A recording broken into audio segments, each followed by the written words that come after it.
मेरो कर्णालीमा 18 गते गाडी नदीमा खस्यो। नदीको बीचमा मानिसहरू गुहार मागिरहेका थिए, हार गुहार गरिरहेका थिए, मलाई बचाऊ भनिरहेका थिए।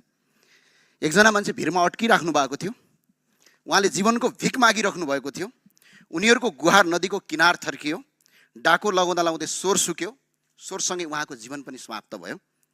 गाडी नदीमा डुब्यो र भिरमा अड्केको मान्छेको मृत्यु भयो। डाको लगाउँदा स्वर सुक्यो, आशा सकियो, तर उद्धार आएन।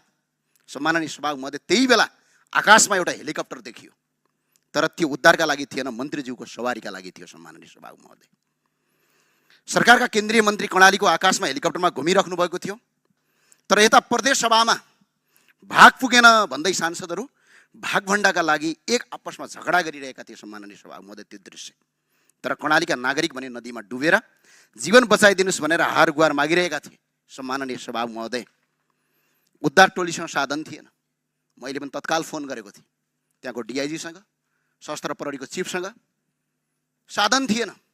सुर्खेतबाट दुर्घटना भएको ठाउँमा जान 5 घण्टा लाग्छ। सम्माननीय सभामुख महोदय, हेलिकप्टर आकाशमा घुम्दै गर्दा एउटा हेलिकप्टर पठाउने क्षमतासम्म सरकारसँग भएन। अनि काम कसका लागि गरिराखेका छौँ हामी? भाषण किन ठोकिरहेका छौँ? त्यसको जवाफ चाहिन्छ। यो देश सबको साझा हो। सम्माननीय सभामुख महोदय,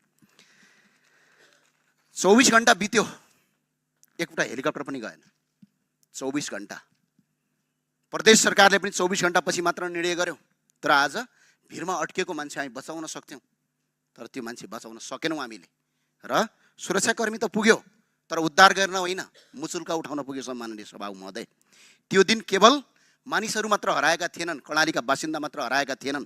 कसैको घरको चुलो सदाका लागि निभ्यो, कसैको आमा आफ्नो बुवा गुम्यो, कसैको आफ्नो आमा गुमायो, कसैले आफ्नो श्रीमान गुमायो, कसैले आफ्नो श्रीमती गुमायो, कसैले आफ्नो सन्तान गुमायो। सम्माननीय सभामुख महोदय, कसैको काख रित्तियो, कसैको भविष्य अन्धकार भयो। सम्माननीय सभामुख महोदय, म यो पीडा केवल देखेर आएको होइन, तपाईँ हामी जस्तो मैले यो पीडा भोगेर आएको, मेरा आफन्त पनि गुमाएको छु सवारी दुर्घटनामा। मैले पनि परिवार गुमाएको छु, त्यसैले यो विषयमा बोल्दा मन टुक्रिन्छ। मैले आज यो कुनै भाषणका लागि भाषण बोलिरहेको छैन। सम्माननीय सभामुख महोदय, मेरो कुरा कसैलाई राजनीतिक रूपमा लाग्न सक्छ, कसैलाई भावुकता लाग्ला, तर जसले आफ्नो मान्छे गुमाएको हुन्छ उसलाई मात्र यो पीडा र यसको मूल्य थाहा हुन्छ। सम्माननीय सभामुख महोदय, म दयाको भिख मागिरहेको छैन। सम्माननीय सभामुख महोदय, यो सरकारसँग र तपाईँसँग र यो संसदसँग। सम्माननीय सभामुख महोदय, म एउटा प्रश्न सोध्न आएको छु र प्रश्न सोध्छु, यो मेरो अधिकार हो र कर्णाली नेपालमा हो कि होइन यसको जवाफ चाहियो। सम्माननीय सभामुख महोदय, आज मन्त्रीहरू हेलिकप्टरमा सहर गर्दा कर्णालीमा नागरिक डुब्दाखेरि उद्धार गर्न नहुने? कर्णालीका जनता यो देशका नागरिक हुने होइनन्?